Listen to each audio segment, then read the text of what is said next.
গাড়িটা গরুর সামনে দাঁড় করান। ও চলেস রোজটা ফেলাই দি। এই গরুর দাম 1,20,000 টাকা। কিরে ভাই, এটা লাগালি কেন? তুই কথা কম কা, তুই আমার বেশি বুঝিস। থামেন এখানে থামেন। আসেন ভাই আসেন। Break break. আসসালামু আলাইকুম স্যার। ওয়ালাইকুম সালাম। আয় ভাই, আপনার এই গরু বিক্রি হবে নাকি? জি স্যার, এই গরুটা বিক্রি হবে। দেখেন ভাই, আমি 10 থেকে 15টা গরু দেখেছি, কোনো গরু পছন্দ হয়নি। আপনার এই গরু দেশি বিধায় আমি দেখতে এসেছি। জি জি, একদম দেশি গরু স্যার। স্যার আপনি ও নিয়ে কোনো টেনশন করেন না। কোন গরু কোন জাতের, কোন গরুতে কট্টক গোশ হয়, কোন গরুর রোগ আছে, এ আমি দেখলেই টের পাই স্যার। আমি আজ 5 বছর ধরে গরুর ব্যবসা করছি স্যার। চিটার দেখেছি কালে কালে, কিন্তু এর মতন চিটার তো দেখিনি কোনো কালে। তা ঠিক আছে ভাই, কিন্তু আপনার এই গরুর কোনো ফিট টিট খাওয়ানো নেই তো? ফিট টিট খাওয়ানো থাকলে কিন্তু আমি এই গরু নেব না ভাই। আস্তাগফিরুল্লাহ, এই ফিটটিট খাওয়ানো গরু আপনাদের মতো লোকেরকে দেখানো যায় স্যার? স্যার, আমার কাছে গরুটা দেখে ভালোই মনে হচ্ছে, নেওয়া যায়। আমিও তাই ভাবছি। কিভাবে বিশ্বাস করব বলেন ভাই? গত বছর আপনার মতো এমন একজনের কাছ থেকে আমি গরু কিনেছিলাম।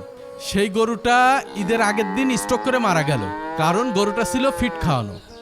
আমার 1.5 লাখ টাকা পানিতে গেল এবং আমি কুরবানিও দিতে পারলাম না। তাই আপনার কাছে অনুরোধ ভাই, আমাকে ঠকিয়েন না।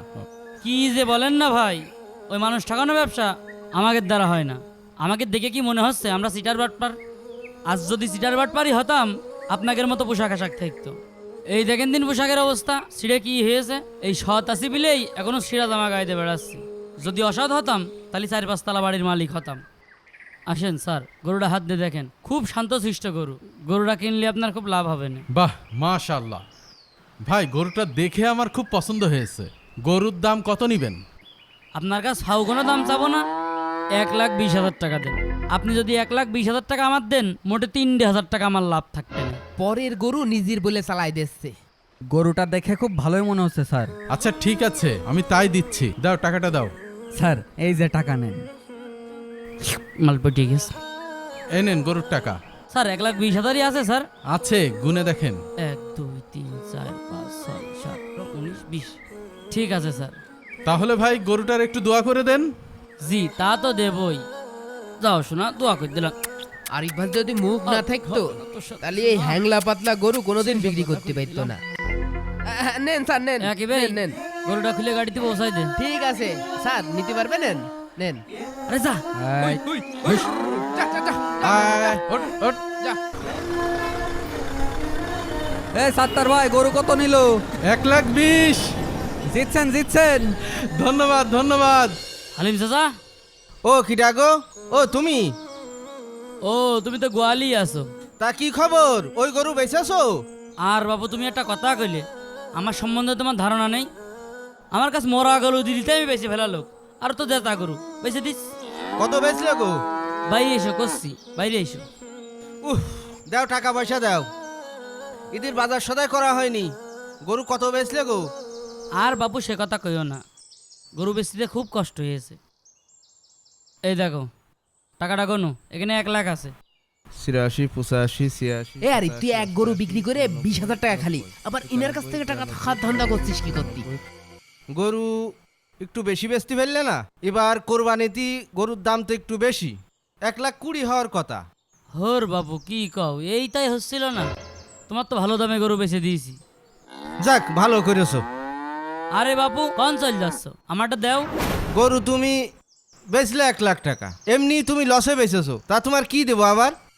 তোর কি টাকা খেয়ে হয় না, আবার 5,000 খাবি?